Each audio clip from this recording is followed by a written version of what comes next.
Vous avez vu, vous avez partagé avec nous le lancement du programme Grande Indication, qui est une déclinaison du programme général de la souveraineté agricole que nous avons engagé. Ce programme, Dieu merci, a pu commencer à partir de DIFA, où nous avons, certainement le docteur génie rural et l'ONAHA vont en parler. La particularité de ce programme, c'est que nous avons mis un instrument de souveraineté au centre. Il s'agit de l'ONAHA, qui a été laissé des années durant, à la marge. Qu'est-ce qui s'est passé? L'ONAHA avait toutes les infrastructures nécessaires, tous les matériels nécessaires, mais était exclu pas exclu, mais en tout cas participait très peu à l'aménagement, à la participation à la construction sur le plan agricole de notre pays. Nous avons recentré, replacé l'ONAHA au cœur de cette mission avec le génie rural qui va faire toutes les études nécessaires, l'ONAHA, pour les aménagements. Quelle était notre ambition? Notre ambition est partie d'un constat clair.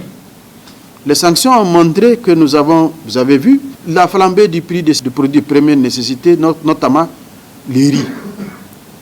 Nous étions bon an, mal an en importation de près de 225 milliards de riz d'importation. Je parle uniquement du riz par an.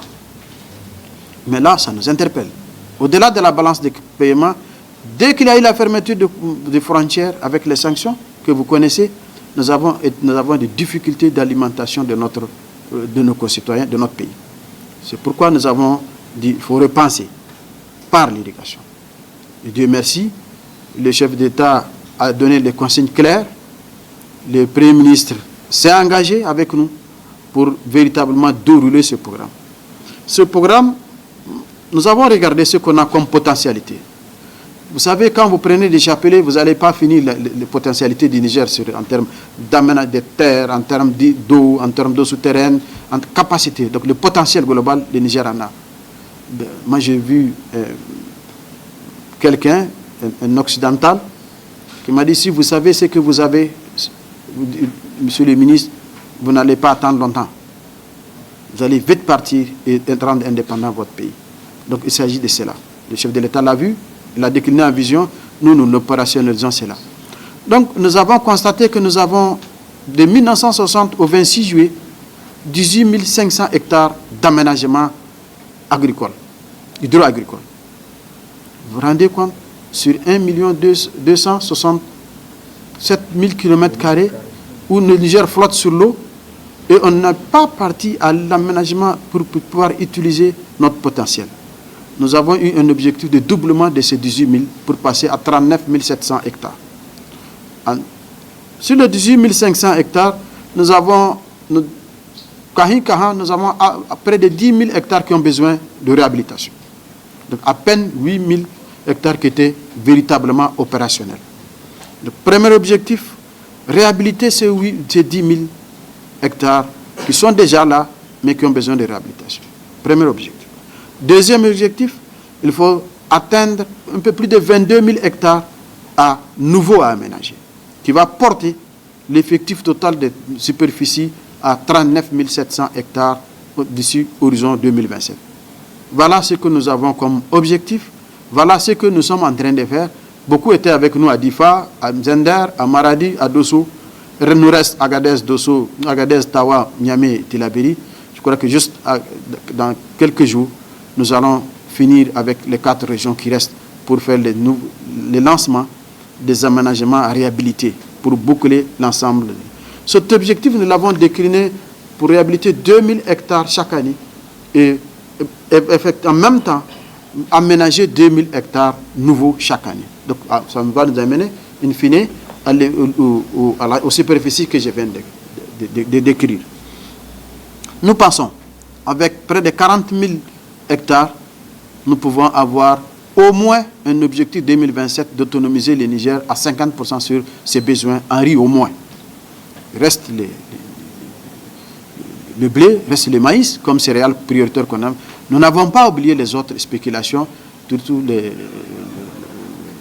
pommes de terre, les filières, sésame, oignons, etc., qui ont une capacité où le Niger a une capacité productive assez forte. C'est un pays qui a en comparant avec un certain nombre de pays, nous nous positionnons comme un avantage comparatif que nous avons sur un certain nombre de pays. Je disais tout à l'heure, pour tout ça, il faut aménager, il faut réhabiliter, oui, mais il faut des semences. Pour ça, l'INRA doit travailler, doit être au cœur de cette recherche, notamment sa section semences, pour que nous puissions véritablement avoir des semences, pour que nous puissions, in fine, atteindre cet objectif.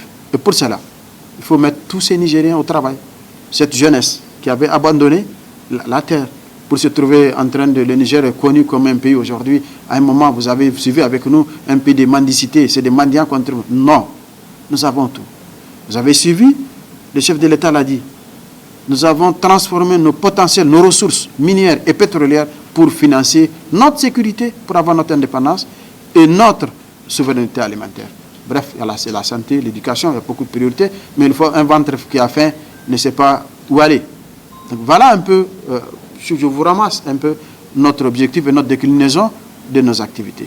Je ne vais pas oublier certaines filières, telles que l'élevage, où vous m'avez suivi avec nous. Nous avons fait en profondeur des visites pendant cette année très difficile, je vous disais comparée, relative, comme l'année 1914.